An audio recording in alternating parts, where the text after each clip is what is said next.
Okay, Tov. Today's daf is daf mem gimel but mציעא. We learn farchenu kol basis around as Rav Shapiro. Let's pay attention. Amafkid mos eitzel shulchani. You give money to a shulchani. The shulchani could be Kurt or it could be some other money changer. So you left money with a money changer. Imsruin, if it's tied up, he shouldn't use it at all, because if you tied it up, presumably he didn't want you to use it. He's just giving it to the shulchani to hold for him as a shomer chinam. Therefore it got lost. Remember, Shemachin was Potter and Geneva Aveda. We'll see what Avdu really means. Does it mean Geneva Aveda, or does it mean an accident? Avdu was lost. The money change is not chayiv, because he just has, it's like somebody, you're at a store and a guy comes in and says, look, I'm running around. Do you mind watching this stuff for me for a few minutes? Okay, I'll watch it for you. I'm a Shemachinam. I'm not chayiv on Geneva Aveda or onsen or accidents or anything like that. So he's Potter. Mutaran, but if the money I gave the money changer was loose, was untied, which means I gave it to the money changer, say, look, and I know you use money all the time. I'll give you some money now. You can borrow this money and use it, and you'll pay me back. It's $100. You give me back $100. Then the money changer can use it, because if he left it open, if he gave him loose cash, he obviously meant to say, okay, I'll lend you this money and you can use it. You'll give me back $100 later on. You're borrowing it. Well, if you're borrowing it, you're allowed to use it. If it was lost, and lost, we'll see, means lost could be either by accident, because he's like show, it's like borrowing it. Let's say you didn't leave money with a money changer who's going to use it, but you left it with a friend and a balabayas. You left it with a guy. Then I left some money with you, whether it's tied or untied. Obviously, I just meant for you to hold it for me. You didn't ask to borrow the money. I just said, can you hold this money for me? You shouldn't use it. Therefore, if it was lost or stolen or accident, you're not chay bachres, because you're simply a shemachinam. And a shemachinam is potter and geneva and aveda. Chanvani, what about a storekeeper? A storekeeper, you see, if you give money to a money changer, you don't expect him to hold it in his drawer and not use it. You're giving it to him because he could use it for buying and selling, etc., and trading. What about if you give it to a storekeeper? Is he going to use it or not? So there's a machlokas here. Can he use it or not? Some say, the first opinion, Rav Meir says Chanvani is like a balabayis, meaning he shouldn't use it at all. And therefore, if it was lost or stolen, he's potter because he's shemachin. Rav Yehuda says Chanvani k'shulchani. No. A storekeeper is like a money changer. As we know now here today in Israel, a lot of the shopkeepers act as money changers too. They'll handle this, they'll handle that. You give them money, they use it, whatever. And therefore, he's like a shulchani. And therefore, the first part of the Mishnah is enforced. That if it's tied up, then it was meant not to be used, and therefore he's a shemachin. He's part of Geneva Veda. If it was loose, he can use it in buying and selling and purchasing. Says the Gemara, Mishum Tzrur and Leishtan, just because it's tied up. Nobody keeps their money loose. Usually people have their money tied up in a bundle of some sort. So Mishum Tzrur Leishtan, you shouldn't use it just because it's tied up. He didn't give it to him loose. Don't remember, the money in those days was not paper money, it was coins. So, if you want to give coins, I'm giving $500 worth of coins to somebody. You don't have it loose. It's usually tied up in some form. So just because it's tied up does not mean he shouldn't use it. Here it's speaking where it was tied up and sealed. If it was sealed, then it was indicative that the owner of the money did not want the shulchani, the money changer, to use the money. And therefore, the shulchani was simply a shamachinam, and he's potter and geneva and aved, and certainly an onsim. So he said, Rav Mariam bekesher meshuna. It was tied up. There was no seal, but it was tied up with a unique kind of a knot. It was, the Eagle Scouts, special kesher, and therefore it was unique. So he showed it in a way that indicated that he didn't want the money changer to actually use the money. Some say you can argue that Rav Meir didn't state it as a fact, but he asked it as a question. We understand that if it's tied up and sealed, then the shulchani was not allowed to use it, and therefore the shulchani was a shemachinam. What happens if it was tied up in a unique or an unusual way? What's the halacha there? And he stands with the question, kesher mishuna mai teku. He doesn't definitively say that the Mishnah is speaking about even a kesher mishuna. In that case, the shulchani shouldn't use the money. What about a kesher mishuna? What's the halacha there? And the question is not answered. If the money was loose, again, loose means that we're explaining now that it wasn't sealed, then he could use it, and therefore he's responsible. The shulchani is responsible. Now, how much responsibility is there? We're assuming now he's like a shoel. He's borrowing it, right? I'm giving money to a money change. Hey, I got some extra money here. Would you like to use it? You'll give it back to me next week. Maybe you got a deal. Maybe you can make some money changing money for people. So I'm lending it to you. If I'm lending it to you. You're a borrower, and therefore you're chayiv on onsen. When it says over here, it says in the Mishnah, if it was lost, you're chayiv. If I gave the money loose, meaning loose that it wasn't sealed, the shulchan is allowed to use the money, and therefore he's responsible. When he say lost, doesn't just mean lost, even an accident, because he's a shoel. Shoel is chayiv even on accidents. We said avdu. Avdu sounds like a shomer sacher, only ganei and aveda, not an onsen. Says Kedarabba, like Rav explained it elsewhere. We had it several times already. Damarabba nignavu belistimazuyim. It means that stolen means stolen with armed robbers, which is like an accident. Avdu shetavasunasoyam. It also means lost. Doesn't mean lost like I lost the money. I don't know where it is. Which shoel, which even a shomer sacher is chayiv on ganei and aveda. This avdu we're talking about, it was lost at sea, meaning it was an accident. It was beyond his control. Remember, how you define everything depends on your status. Yesterday, Rashi had a good point. Rashi said on yesterday's daf that, where did he say it? I like the way he used that lashon. He said, Geneva l'shomer chinam is an ones, right? We know the Geneva and Aveda, shomer sacher is chayiv on, right? Shomer chinam is pater. He's chayiv in Aveda. A shoel is chayiv in onsen. He says, but Geneva for a shomer chinam is like an ones, because he's not responsible for that. Geneva l'shomer chinam is an ones. So here too, in onsen, when we say onsen, we say aved over here, it doesn't mean literally just lost. It means like an ones, meaning that even a shoel would be responsible for it. So that's what he means over here. So that's what Rav Huna says. Rav Huna says even if it was, doesn't just mean lost, it means an accident, because the shulchani now is a shoel. He's a borrower. He's chayiv on even an onsen. But that disagrees with Rav Nachman. Nachman number no, nen sulo. Not if it was an accident. Only really Genev and Aveda. So he's like a shomer sacher. How is the shulchani a shomer sacher? The Gemara is going to ask now, right? You gave money to a shulchani to hold. If it was if it was tied up and sealed, then it was to hold. He's a shomer chinam. He's potter on. He's only chayiv on negligence, not chayiv on anything beyond negligence. So what is so? There we say, okay, fine. If it was sealed and tied up, what if it wasn't sealed? Then the shulchan is allowed to use it. What is his status? So Rav Huna says his status is he's a shoel. He borrowed this money. It's like you borrowed your shovel, and he could do whatever he wants, and he's chayiv on onsen because he has all the hana is his. Rav Nachman says no, it means he's not chayiv on onsen. He's only chayiv on really genev and aveda, like a shomer sacher. Amar le Rav Nachman, I don't understand. He's not a shoel. If he's not a shoel, if he's not considered a borrower to make him fully responsible even for accidents, how is he a shomer sacher? He's not. He's not paid. You gave it to the shulchani to hold for you, right? You could use it. Okay, you could use it. Well, you don't call him a borrower, so how is he a shomer sacher? I'm moted to you, meaning I'm moted that your question is a good one, and I'll explain now. Because you're asking if he's not a shoel, how is he a shomer sacher? Good point. I'll answer you. The whole of a nehena mahana, since he's getting pleasure, what's the shulchani's pleasure? That he's got cash in his hand.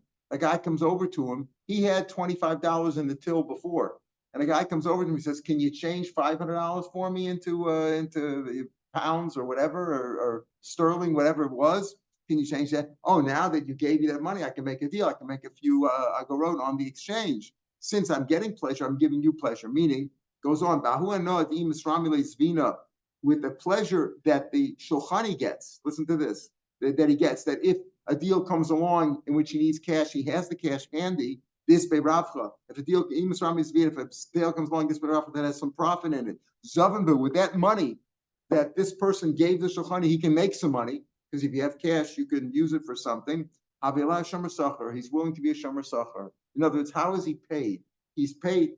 Right, I'm doing him a favor, right? Because now, oh, you know what? I have cash in my hand. I can do some business. I can make some money here. With that, I'm effectively paid. I'm paid with that advantage. You gave him an advantage, right? You gave him an advantage. He can make some money now. That's effectively a payment.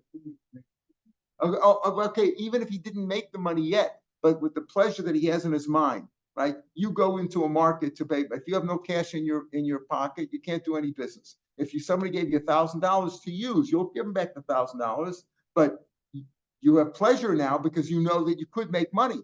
That pleasure is effectively a payment. So he's a shomer sacher. That's how Rav Nachman will understand this case. So he'll say, yeah, he's not a show, he's not responsible for accidents, but he is responsible for Gedev and Aveda because he's like a Shomer Sacher. How is he paid? He's paid with pleasure. The pleasure, the comfort, the confidence that he has that he can go and make a deal. That's good. Rav Nachman now asks Kash on Rav Huna. Rav Huna says no, that the money changer now has full responsibility. Chayiv even on onsen. Rav Nachman says no, he's not a shoel. He's only like a shomer socher. So he asks him this Kash. Let's say a gizbar of Hegdish, the treasurer of Hegdish, who holds Hegdish money. He left some money with Shulchani. Imsrur, and if it's tied up, and we'll assume here it means tied up and sealed, the Shulchani shouldn't use it. If he did spend the money, if the Shulchani used that money, and that money was Hegdish money, Bedekabayas money, lo mal gizbar. The gizbar was not moral because the gizbar effectively told, don't use the money, just hold it for me over here.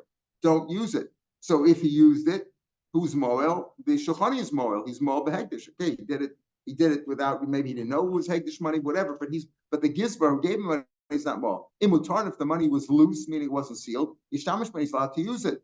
That means that the gizbar effectively, he was the one who caused the money to be sacrilege, to be used improperly. It was Hegdish money. So if the money was open, was unsealed, then the Shulchani can use it. The gizbar is moral. So if you tell me that even if an accident happens, the Shulchani is chayiv because he borrowed the money. So why do you say if the gizbar left the money that was unsealed, effectively at that point the gizbar gave the money out. He gave the Shulchani like a shoel. He's like borrowed the money at that point. So even if he didn't spend the money, the fact that he gave him the money to be used, he didn't have to spend the money. He should be moral at that point because effectively at that point he took the money out of Hegdish. Rashi says, as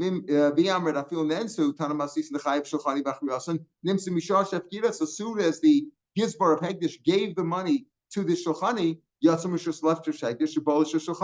it's like he lent him money at that point. He should be chayiv, and he's chayiv for a me'ila for being moral behektish at that point. Why do you say he had to spend the money? Even if the Shulchani didn't spend the money, as soon as he received it like a person borrowing the mone. So at that point, the gizbar took the money from Hegdish and gave it to an individual. He spent the money effectively. So if you say that you're not chayiv ba'onsen, so fine. So it's only if something happened to it. But according to you, they say you're chayiv on onsen. If you're chayiv on onsen, then even if he didn't spend the money, he should be chayiv for being motzi hegdish. The truth is, even if he didn't spend the money, as soon as the gizbar gave the money in a loose fashion to the Shulchani, effectively saying you can use the money, right? You can use the money, even if he didn't spend the money. He's chayiv. The gizbar is chayiv for meila. But ID the tana reisha hotzi tana sefer nami yotzi. In the reisha, when it said that he gave the money tied up to the gizbar, to the Shulchani. The gizbar gave it to Shulchani, meaning he shouldn't use it. So it says if the Shulchani improperly took the money and used it, the gizbar was not moel because he didn't tell the guy to use it. He gave it to him sealed and said don't use it, and the guy used it, so the gizbar was not responsible. He's not moel. So since there it says hotzi, so in the Mishnah also it says over here hotzi. Again, ID Tana Reish, since the first part said hotzi, Tana Sefer Nami Hotzi, the Sefer also said hotzi. But the truth is that according to the Tanakama, this would be Rav Huna, who says that you're chayiv on onsen, meaning because he's a shoel. What does it mean that the Shulchani, when he took the money, became a shoel? At that point, he's chayiv on all onsen. So if you say that, according to Rav Huna, as soon as the gizbar gave the money to the Shulchani, in the case of a gizbar, our Mishnah was talking about not a gizbar, Stam guy gave money to a Shulchani. The Mishnah was about a gizbar of Hegdish gave the money to somebody. At that point already, he was more behegdish. Even if he didn't spend the money because you gave it to a show, you lent the money to somebody else, which was done improperly. We explained more means you use the money improperly. You misappropriated money. Somebody gave you something, let's say an animal, it could be a barrel of wine, it could be cash, whatever it was. But let's say he gave him something to an animal and to watch, and he used it improperly. He wasn't allowed to use it. He was just supposed to guard it. He used it. So he's punished with the increase, with the decrease and the increase. Now we don't know at this point what decrease and increase means. We assume it means it went down in value. right? If once you use it, you see a shaleach yad, if you misuse something, you misappropriated. Again, you were given it to originally to watch, to guard. You didn't go into a guy's house and steal it. But many of the halachas of shlichus yad is like stealing it. In lo shalach yad, if you steal, if you took it yourself, that's like stealing. And many of the rules of stealing apply here too. But here Beis Shammai says that if you misappropriated a pekudin and it went down, we're assuming here it means you down in value, up in value, you lose out. Meaning, if it went down in value, you have to pay the original value. If it went up in value, you don't get to keep the increase. It belongs to the owner. Right? That you pay according to the time you took it out. Took it out from where? Took it out from where? The bottom, the time you spent it, not clear. The Gemara, we'll see the Gemara. You pay according to the time of the claim. Now, what do we mean by all this? So we'll see. Amar Rabba. So Rabba first says, a man stole, a goslin stole a barrel of wine. Mikor says originally was worth 1 zuz. Now it's worth 4, meaning the barrel of wine is still intact. And let's assume now that the owner was not miyayish. Because remember, once his Yish and Shin Rishus, he'd kohen at that point. The Goslin's kohen at that one point. Let's assume he wasn't miyayish.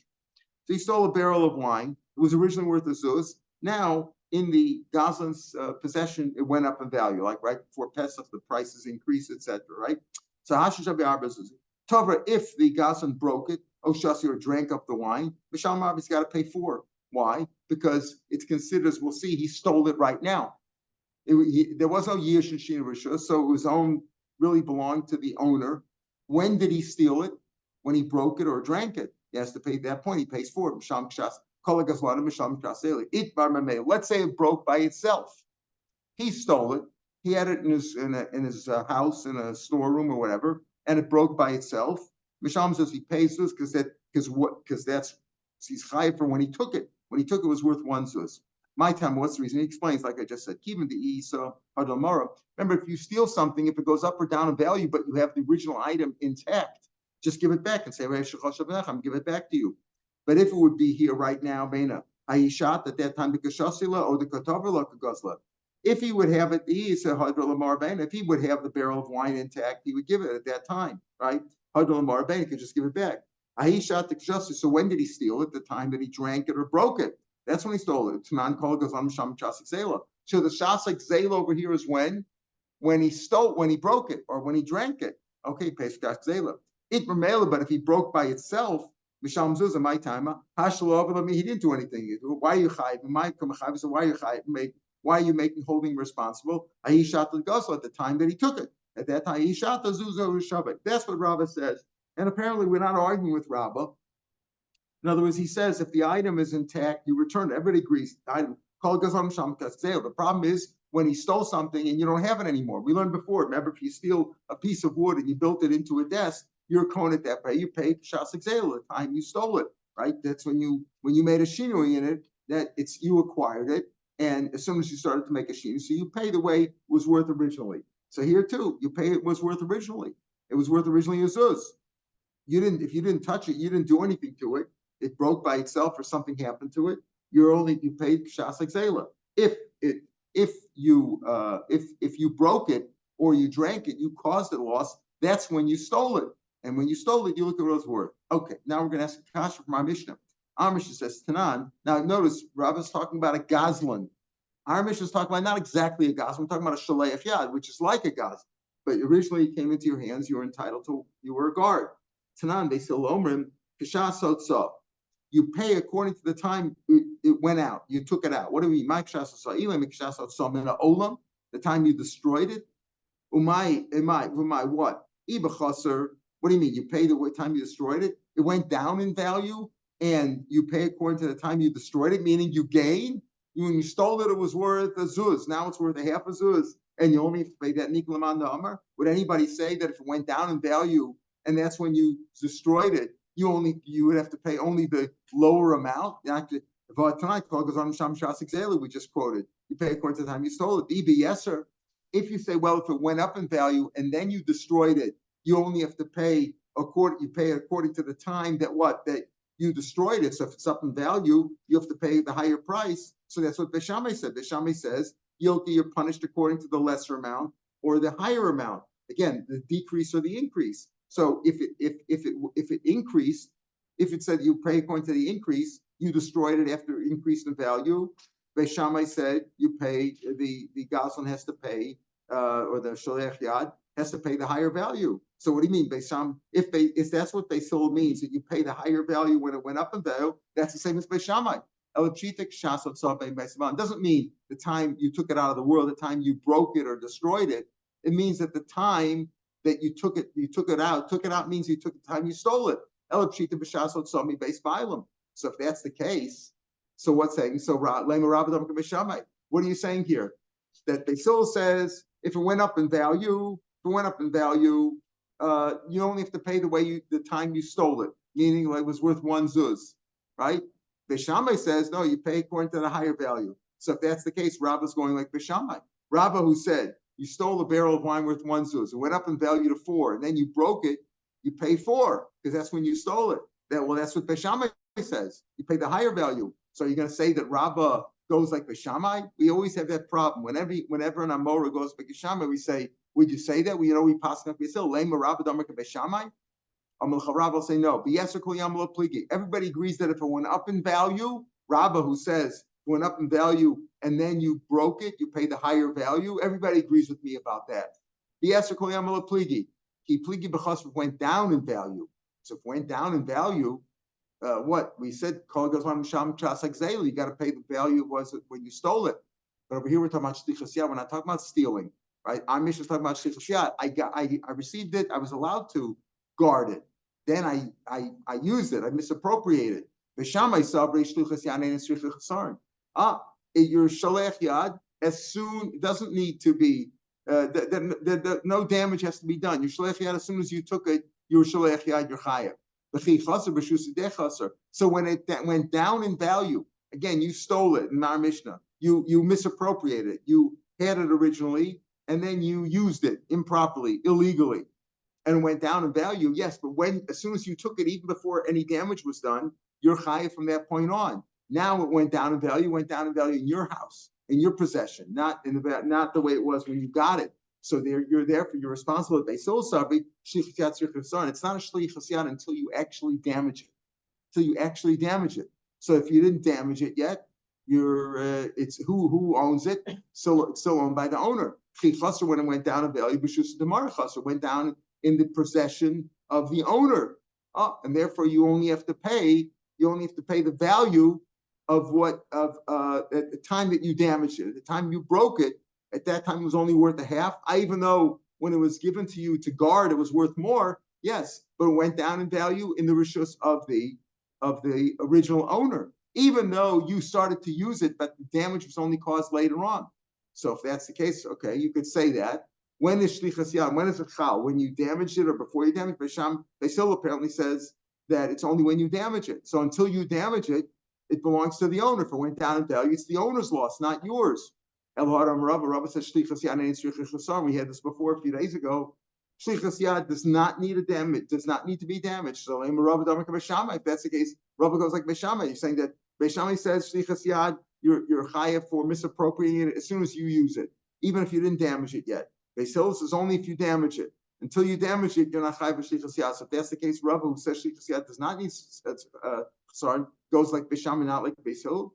So you can't say elach ma'iskin don't tiltla. He didn't actually misappropriate it. He just used it. He just borrowed it for a minute, used it as a ladder. We had that case also the other day in Mimalo. You just used it. You leaned it over. You bent it over to use it as a ladder to step on it, right? To go bring down some pigeons from the tree or whatever. The machlokas is when I borrowed something without the knowledge of the owner. B'shami said is a gazlan, and you stole it. So at that point, you're still as soon as I stole it, I used this barrel or the item, whatever it was, and I stepped on it. As soon as I borrowed Shlomidas, I'm a gazlan. And therefore, if it went down in value in the rishus of the gazlan, so he has to pay the original value. Okay, we're saying if it went up in value, everybody agrees that you have to pay the higher value. But if it went down in value, when did you borrow it? Is borrowing a gazlan, so you got to pay as soon as you took it. And if it went down in your rishus. They still say no. Shol Shlomidas is a shol. Your shol. But if you're a shoel, if I borrow something and it went down in value, it still belongs to the owner. I never stole it. It's not mine. It's from else who went down in the rishus of the owner. So when I broke it and I'm responsible for it, it went down in value while it belonged to the owner because I never took possession until I broke it. Ella, okay, that could be, but then we have another problem. Rava says that shosh lamidas l'rabbanan. And Gemara Babasra, that's talking about a complicated case where a man sent his son to the chanbani to get to buy something, and then the kid broke it, etc. What's the machlok? Because there's machlok between Yudah and Rabbanan. Dama Rav says shosh lamidas according to Rabbanan that we pass like the Rabbanan is a gazlan.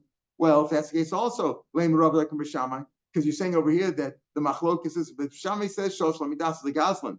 And Beisil says Shosh Lamidas is a shoel. Well, if that's the case, Rav is going to come out like Beishamai, because over there he says Shosh Lamidas according to the Rabbanan, we pass like Rabbanan against Rabbi Yehuda, is a gazlan that comes out that Rav again holds like Beishamai. So again, we have a problem with that. If you understand that's the machlokas here in our mission between Beisil and Beishamai, when it went up and down, the Elahacha, you know what the answer is? The truth is that our mission that we learn now, the second mission that we learned today, is not talking about an increase or decrease of value at all. The Mishnah says if you shaleach yad, you misappropriate. Some B'Shamai says you're punished b'cheser u'b'yeser. He doesn't say b'yoker u'b'zol that it went up and down in value. It says the decrease and the increase. We're not talking about that at all. We're not talking about where the item went up or down in value. When the item went up or down in value, everybody could agree that you pay kashas exela, period. If you show as soon as shaleach yad, maybe shaleach yad is like a gazlan. Not like we said before, there's differences that the gazlan you actually went and robbed it. In the case of shleich yad, you misappropriate something that was given to you. Yes, but the halacha could be the same. So therefore, if you're a gazlan, shamash kasik zela, and if it went up in value and there was no yish and shin, just maybe everybody would hold that you have to pay the higher amount, and everybody would agree by the lower amount. Also, that it depends on the circumstances. What was the situation? Was it in your rishus or not? But the Mishnah is not talking about that. The Mishnah is talking about where you stole an animal and you took from the animal, not the value went up, but rather physically there was an increase or decrease. How so? The increase of the gzeil came the nigzal. When I stole an item and increased, for example, let's say it grew more fleece or it got pregnant afterwards, it's belonging to the nigzal of the gazlan. It goes according to Gaza. In other words, I stole an animal. I stole a cow, and now the cow became pregnant, had a baby. Or I stole a lamb and it grew fleece, right? A sheep, it grew fleece, and I took it. Who does it belong to? Beshami says it belongs to the nigzal. Beisol says it belongs to the gazlan. And the same as the machlokas here, the Tanya. You stole a sheep. Gaza, you sheared it, grew fleece, beolda, or it gave birth. You became pregnant in your rishus and it gave birth. Mishalim, most of us gives a service. Rav Meir says you got to pay everything. Everything belongs to the nigzal, to the person it was stolen from. But it goes back the way it is now, the way it was originally. In other words, the way it is now, it grew some fleece and I took the fleece, or I took a baby. I just give it a dekanami. You see that's shot in the Mishnah. Because it doesn't say Zola Yoker, it's a kind of B'Sham Yom Yoker B'Cheser B'Yeser. And it's decrease or increase. But Psalm Keshas Hotzah, the way it was when it was spent, meaning the way not spent, meaning the way when you took it out from the owner, it had no fleece, it had no babies, it wasn't pregnant, that's what you pay back. So that's the machlokas over here between the Sham Beis Hillel is not increase or decrease at all. Rabba's case of increase and decrease could be that there was no yish and shin rishus and the thing went up in value and then you broke it or drank it up. So that's the point where you stole it. Rabba could be correct. And if it broke on its own, so you're higher for the way you took it out. If this item was there ba'en, you just return it the way it is. And therefore, that's how we resolve the Mishnah. Rabbi Kiva said a third opinion, kishas hatfiyah, the way you pay according to the value at the time of the claim. I'm Rabbi Shmuel, Rabbi Kiva. He said like Rabbi Kiva. That's what Rabbi Shmuel says, not necessarily we hold that way. If there's Adam, meaning Rabbi Kiva says that you pay according to the value when the case is adjudicated at the time of the claim. Rabbi Kiva's motive, though, if there were Adam who saw you do this misappropriated, my time, the Pasuk says, so there it's talking about where you swore falsely that you didn't steal from somebody, you didn't take some, and then you admitted it afterwards. So it says Lasherulo, the one who belongs to Yidenu, you give it to him on the day of his guilt. Since there's Adam who saw him misappropriate the item, he's chayiv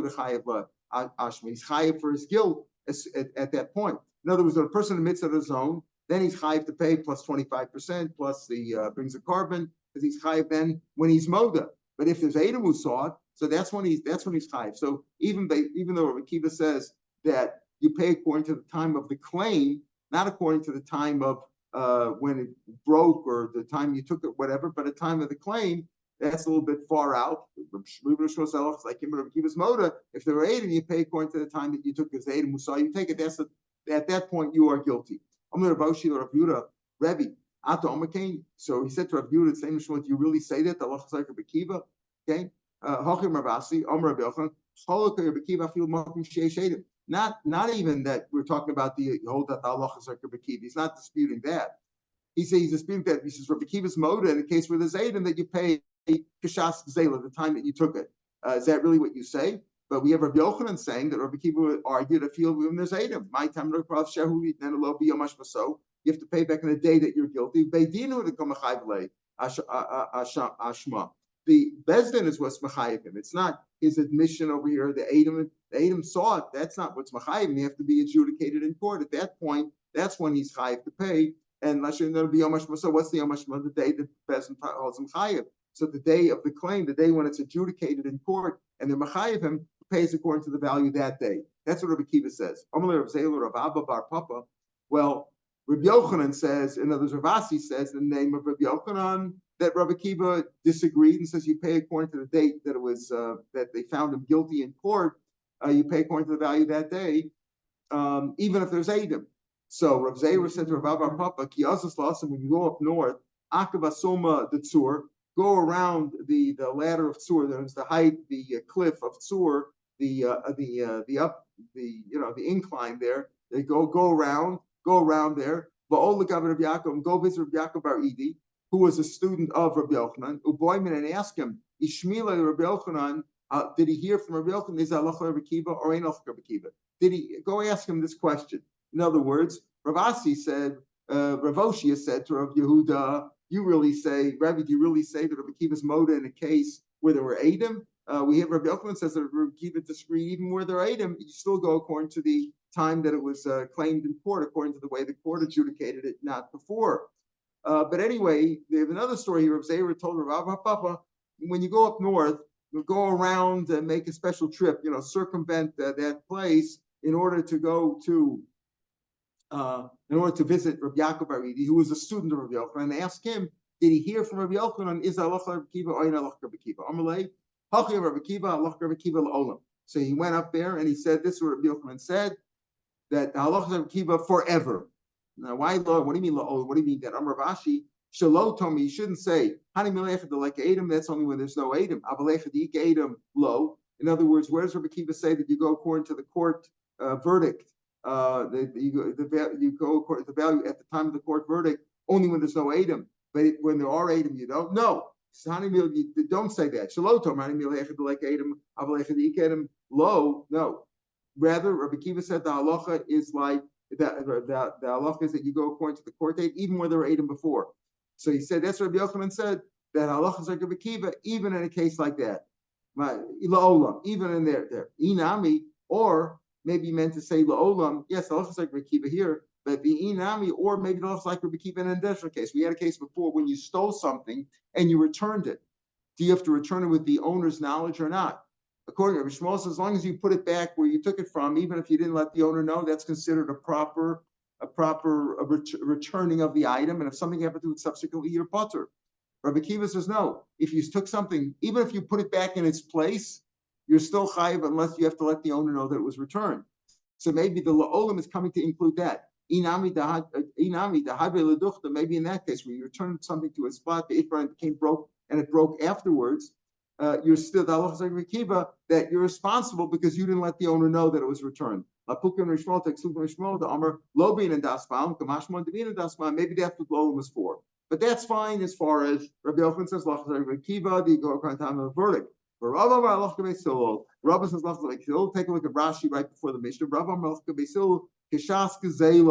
Like we said, you pay according to what it was at the time of the stealing. And we explain now that we're not talking about Rabba's case where you stole a barrel of wine and it went up or down in value, but rather you stole an animal, and after you stole it in your possession, it grew fleece and you took the fleece off, you sheared it off, or it got pregnant in your possession and it had a baby. You can keep it. You can keep that stuff and you return it the way it was. That's what you mean. It's like the Basil Kishas Kzela. Banan, Rashi says, Anan Kurav Abdinan, Davide Basra. But since Rabba who came after Rabbi Yochanan, and Rabbi Yochanan said, halacha is like Rabbi Kiva. Rabba, who came after Rabbi Yochanan, he heard all those things, and he said, no, well, halacha is like Basil, you pay Kishas Kzela.